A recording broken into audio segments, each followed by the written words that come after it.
আমাদের এই উদয়নগর বিওপি এই প্রমত্ত পদ্মার তীব্র স্রোতের মুখে পড়ে ভাঙনগত কারণে এই বিওপির 2/3 বিলীন হয়ে যায়। প্রাকৃতিক যে দুর্যোগটা হলো সেটার কারণে আমাদের আল্লাহর রহমতে বড় ধরনের কোনো ক্ষয়ক্ষতি হয়নি।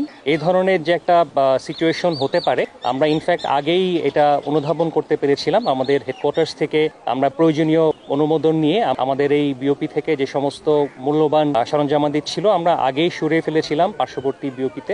বিওপি ক্ষতিগ্রস্ত হলেও আমাদের যে দৈনন্দিন অপারেশনাল কার্যক্রম, সীমান্ত এলাকায় টহল, চোরাচালান প্রতিরোধে বিশেষ টহল, স্থলপথে এবং নৌপথে আমাদের গমনাগমন এখনো অব্যাহত রয়েছে। এখানে একটা বাঁধের প্রয়োজনীয়তা সবসময় ছিল। এই এলাকায় শুধুমাত্র আমাদের বিওপিটাই নয়, প্রায় 3 থেকে 5 হাজার জনগোষ্ঠী প্রত্যক্ষ বা পরোক্ষভাবে এই নদীর তীরবর্তী বাঁধের সাথে সম্পর্কিত।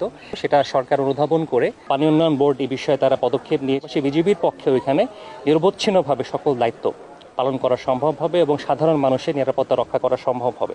আমাদের বিওপি বা আমাদের থাকার জায়গা যতটুকুই যেভাবেই হোক না কেন, আমাদের অপারেশনাল দায়িত্বে কোনো ধরনের ঘাটতি আমরা হতে দেইনি, ইনশাল্লাহ সামনেও দিব না।